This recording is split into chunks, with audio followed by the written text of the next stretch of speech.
دوسرا وظیفہ جو اس دن بتلایا تھا وہ یہ تھا سبحان اللہ والحمدللہ ولا الہ الا اللہ واللہ اکبر ولا حول ولا قوت الا باللہ۔ میرے بھائیو، مختصر کر کے میں آپ کے سامنے رکھتا ہوں، رسول اللہ صلی اللہ علیہ وسلم نے فرمایا ہے کہ یہ جو تسبیح ہے نا، یہ اللہ کو بڑی پسند ہے۔ اللہ کی جو تسبیح ہے نا، اللہ کو پسندیدہ اعمال میں سے ہے۔ رسول اللہ صلی اللہ علیہ وسلم نے فرمایا اللہ کو اتنی پسند ہے کہ ایک بندہ ایک سونے کا پہاڑ خرچ کر رہا ہے، سونے کا پہاڑ، اور دوسرا بندہ سارا دن کیا کہہ رہا ہے؟ سبحان اللہ و بحمدہ، سبحان اللہ و بحمدہ، یا اللہ کی تسبیح بیان کر رہا ہے یا اللہ کی حمد بیان کر رہا ہے۔ تو نبی کریم صلی اللہ علیہ وسلم نے کہا یہ تسبیح بیان کرنے والا آگے نکل گیا، سونے کے پہاڑ کو خرچ کرنے والے سے بھی آگے نکل گیا۔ سبحان اللہ کہنے، وجہ بھی کیا، وجہ بھی سن لیجئے۔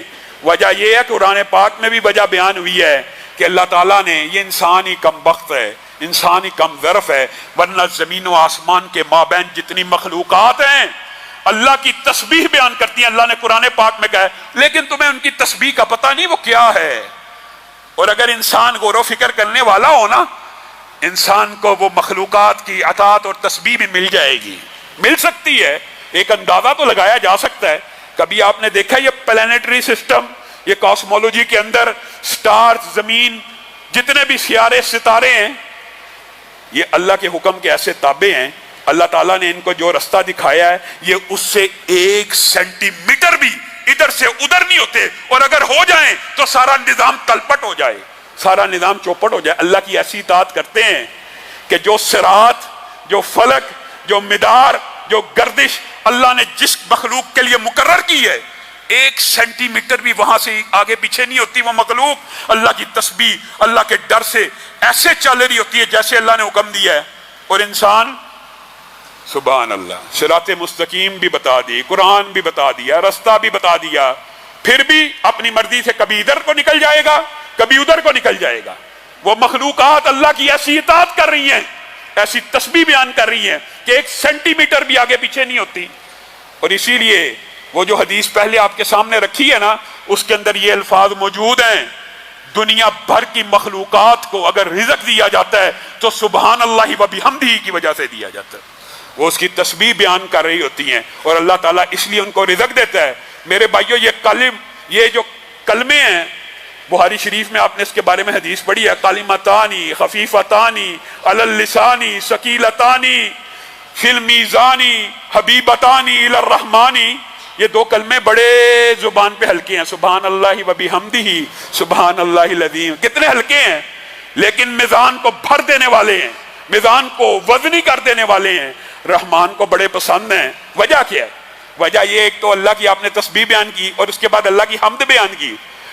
تسبیح بیان کرنے سے رزق بھی دیا جاتا ہے، حمد بیان کرنے سے رزق بھی دیا جاتا ہے، لیکن نبی کریم نے ایک عجیب بات کہی ہے، سبحان اللہ۔ اللہ تعالیٰ کی عطا کے اوپر بھی بندہ قربان جائے۔ نبی کریم صلی اللہ علیہ وسلم نے فرمایا جب کوئی بندہ کہتا ہے نا الحمدللہ، جب صرف یہ کہتا ہے الحمدللہ، تو اللہ تعالیٰ نے جو نعمت دی ہوتی ہے، بتائیے نعمتیں کتنی ہیں؟ آنکھ نعمت ہے، دل نعمت ہے، لاکھ روپیہ بھی نعمت ہے، کروڑ بھی ہے۔ دنیا میں آج ایسے لوگ موجود ہیں نا جن کو اللہ نے 1 ارب دیا ہوا ہے، 1 خرب والے بھی دنیا میں موجود ہیں نا۔ ایک بندے کو 1 ارب روپیہ مل گیا، سمجھانے کے لیے کہہ رہا ہوں، اس نے جواب میں کیا کہا؟ الحمدللہ۔ اللہ تعالیٰ نے یہ جملہ اتنا پسند کیا، اللہ نے کہا یہ جو الحمدللہ ہے یہ میرے عطا کردہ 1 ارب سے بہتر ہے۔ یہ صحیح حدیث کے الفاظ ہیں کہ جب کوئی بندہ اللہ کی کسی نعمت پہ الحمدللہ کہہ دیتا ہے تو اللہ ایسے بڑھ کے قبول کرتا ہے اور کہہ دیتا ہے، نوید سنا دی جاتی ہے جو نعمت عطا کی نا وہ اس سے ہلکی ہے۔ اللہ اکبر۔ حالانکہ دیکھیے آنکھ کی نعمت انسان کو کتنی بڑی لگتی ہے، انسان سوچے اللہ آنکھ کا شکریہ ادا کرتا ہوں الحمدللہ۔ اب یہ الحمدللہ آنکھ کی عطا کردہ نعمت سے باری ہو گیا۔ اللہ کی مرضی ہے، اللہ کی عطا ہے، یہ اللہ کی دین ہے۔ آپ اور میں اللہ کا شکریہ ادا نہیں کرنا چاہتے؟ وہ رب اتنا رحمان ہے، وہ بندوں کو چاہتا ہے بندے جہنم میں چلے جائیں، عذاب بھگتے۔ جب ماں نہیں چاہتی کہ میرا بیٹا آگ میں جل جائے، رب کیسے چاہے گا؟ رب نے یہ بہانے بنائے ہوئے ہیں۔ رمضان کا موسم اسی کام کے لیے آیا ہے کہ کم از کم اس میں ثواب کے وہ طریقے اختیار کر لیے جائیں۔ اور ام ہانی کی حدیث ہے، انشاءاللہ اسی وظیفے پہ بات ختم کریں گے، اگلا وظیفہ انشاءاللہ اگلے درس میں بیان کریں گے یہ جو سبحان اللہ والحمدللہ ولا الہ الا اللہ واللہ اکبر ولا حول ولا قوت الا باللہ آپ کو اس دن بتایا تھا 100 مرتبہ پڑھنا ہے، پڑھے ہیں کہ نہیں پڑھے؟ ان 10 دنوں میں پڑھنا ہے اور اپنی زندگی کے اندر اس کو جاری و ساری رکھنا ہے۔ اس کا اکیلے کا اجر و ثواب ام ہانی کی اور دوسری حدیث کو اکٹھا بیان کرتا ہوں، وقت تیزی سے گزر رہا ہے، وہ یہ ہے کہ جو 100 مرتبہ ان کلمات کو ادا کرتا ہے، نمبر 1 اس نے 100 قلادہ پہنے ہوئے اونٹوں کو زندہ کو اللہ کی بارگاہ میں دے دیا، نمبر 1 بات۔ نمبر دوسری بات، جو 100 مرتبہ پڑھتا ہے اس نے 100 زین پوش گھوڑوں کو اللہ کے راستے میں جہاد پہ دے دیا، اور جو 100 مرتبہ ان کو پڑھتا ہے اس نے بیت اللہ میں 100 اونٹ ذبح کر کے اللہ کی بارگاہ میں تقسیم کر دیے۔ اور تیسرے الفاظ ام ہانی کی حدیث میں ایسے ہیں کہ یہ تو ایسا عمل ہے کہ زمین و آسمان کا خلا 100 مرتبہ پڑھنے سے بھر جاتا ہے۔ اور اس وظیفے کے اندر ایک چیز آپ کو بتائی تھی، سبحان اللہ والحمدللہ ولا الہ الا اللہ واللہ اکبر ولا حول ولا قوت الا باللہ۔ اور نبی کریم جب معراج کی رات گئے ہیں نا آسمان پہ، تو ابراہیم نے 2 باتیں بتائی ہیں، ایک یہ کہا تسبیح اور تحمید سے جنت میں پودے لگتے ہیں، اور دوسری بات کیا کہی تھی؟ لا حول ولا قوت الا باللہ، جنت میں کھجور کا ایک پودا ہے، اپنے امتیوں کو بتا دینا جنت بہت خوبصورت ہے، لیکن اس کی کاشت کس نے کرنی ہے؟ میں نے اور آپ نے۔ اس کی کاشت بھی میں نے اور آپ نے کرنی ہے، اس میں محلات میں نے اور آپ نے تعمیر کرنے ہیں، ہمارے اعمال سے محل قائم ہوتے ہیں، ہماری تسبیحات پڑھنے سے وہاں پہ پودے لگتے ہیں۔ تو لا حول ولا قوت الا باللہ، ایک تو ہمارے باپ ابراہیم نے ہم تک یہ پیغام پہنچایا، لا حول ولا قوت الا باللہ ایک مرتبہ بھی بندہ پڑھے گا تو جنت میں ایک پودا لگ جائے گا۔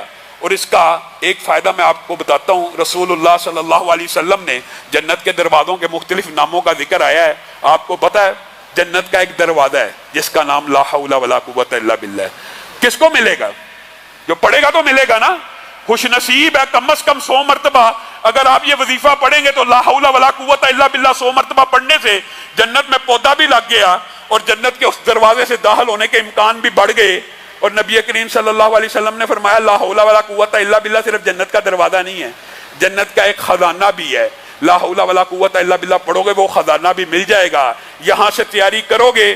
اور اس کلمے کی ایک بہت بڑی فضیلت یہ ہے، آپ نے اگر ہر روز پڑھا آپ تو انشاءاللہ کامیاب ہوگے، لیکن جو بندہ ہر روز نہیں پڑھتا اس کو حالت بیماری میں، حالت غم میں، حالت مصیبت میں یہ کلمہ ضرور پڑھنا چاہیے۔ کیوں؟ رسول اللہ صلی اللہ علیہ وسلم کی یہ حدیث بھی صحیح ہے، جو لا الہ الا اللہ وحدہ لا شریک لہ لہ الملک و لہ الحمد وہو علی کل شیء قدیر کے ساتھ لا حول ولا قوت الا باللہ ملا کے پڑھتا ہے نا، اگر وہ اس بیماری میں فوت ہو جائے گا تو جہنم کی آگ سے بچ جائے گا۔ اور لا حول ولا قوت الا باللہ 100 سے زائد بیماریوں کا علاج ہے، جس میں سے سب سے چھوٹی بیماری دل کی ہے۔ آپ بتائیے، دل کی بیماری کو ہم سب سے بڑا سمجھتے ہیں، آپ لا حول ولا قوت الا باللہ کثرت سے پڑھا کیجئے۔